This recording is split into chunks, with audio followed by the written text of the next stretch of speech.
तहरीक इंसाफ ने कहां से फंडिंग ली, पार्टी चलाने के लिए पैसा कहां से आया, 126 दिन का धरना किसने स्पॉन्सर किया, इलेक्शन कमीशन तहरीक इंसाफ की फौरन फंडिंग केस का फैसला क्यों नहीं सुनाता है, अकबर एस बाबर घर के भेदी हैं, उनके इल्जामात क्यों नहीं सुने जाते हैं। ऑपोजिशन जमातों ने इलेक्शन कमीशन के सामने सवालात के अंबार लगा दिए। इसका थोड़ा सा बैकग्राउंड बता देते हैं। अकबर एस बाबर जो हैं वो पाकिस्तान तहरीक इंसाफ के फाउंडिंग मेंबर्स में शामिल हैं और 2014 में वो ये मामला सामने लेकर आए थे और उन्होंने ये कहा था कि जो फॉरेन फंडिंग हुई है ये मशकूक है, ममनुआ ज़राए से फंडिंग ली गई है। और अकबर एस बाबर ने ये भी कहा था कि वो ये मामला पहले इमरान खान साहब के पास लेके गए थे, लेकिन उन्हें जब वहाँ से कोई इस तरह की बात सुनने को नहीं मिली जिससे उन्हें उम्मीद जो है लगा लेते वो, तो इसलिए वो मामला इलेक्शन कमीशन में लेके गए और उसके बाद मीडिया में आया। और अब अपोजिशन जमातें जो हैं वो इस मामले को चाहती हैं कि इसका फैसला हो और पता चले कि आखिर फंडिंग जो है वो कहाँ से। अकबर एस बाबर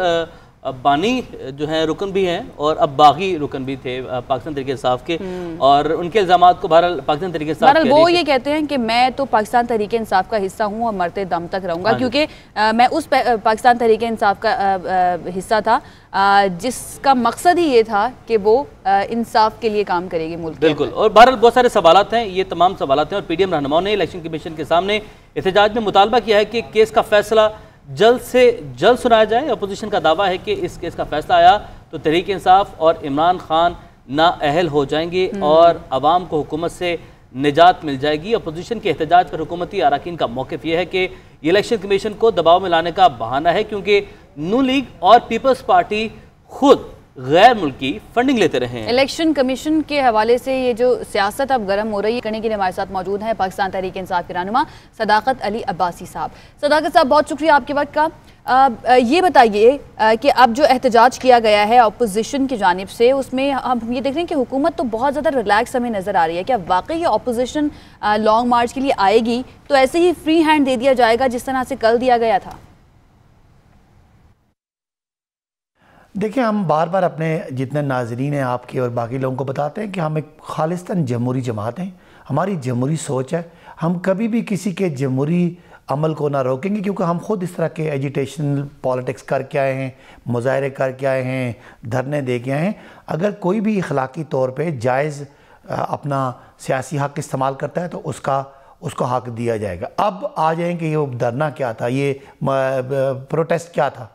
आपने देख लिया 11 पॉलिटिकल पार्टीज़ थी और 1100 बंदा भी नहीं था। मेरे हिसाब से तो 1100 बंदा हो सकता हो, तो इसका मतलब है कि इस्लामाबाद, पिंडी और सराउंडिंग के लोगों ने इस चीज़ को बिल्कुल नहीं कान धरे, क्योंकि लोगों ने इन सब लोगों की शक्लें देखी हुई हैं, इनके केसेस देखे हुए हैं, इनके माजी के NROs देखे हुए हैं, पैनामा देखे हुए हैं, लोगों ने अब ब्रॉडशीट भी देख लिया।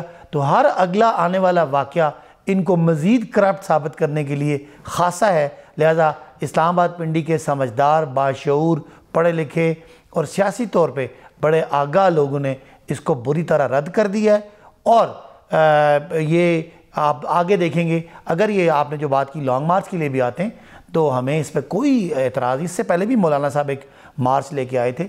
अगर ये कानून को हाथ में नहीं लेंगे तो हम इनको बिल्कुल खुली तरह छुट्टी देंगे, ये आएँ अपना पैगाम दें।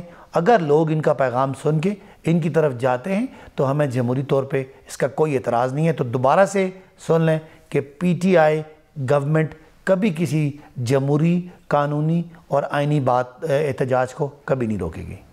सदाकत भाई साहब, अपोजिशन की तनकीद तो अपनी जगह, मगर माहिरीन जो हैं वो भी फॉरेन फंडिंग के इल्ज़ामात को संजीदा करार दे रहे हैं, तो इस केस पर हुकूमती सफ़ों में क्या सोच पाई जाती है? पहली बात ये जो फॉरेन फंडिंग का लफ्ज़ है, मुझे इस पर एतराज़ है।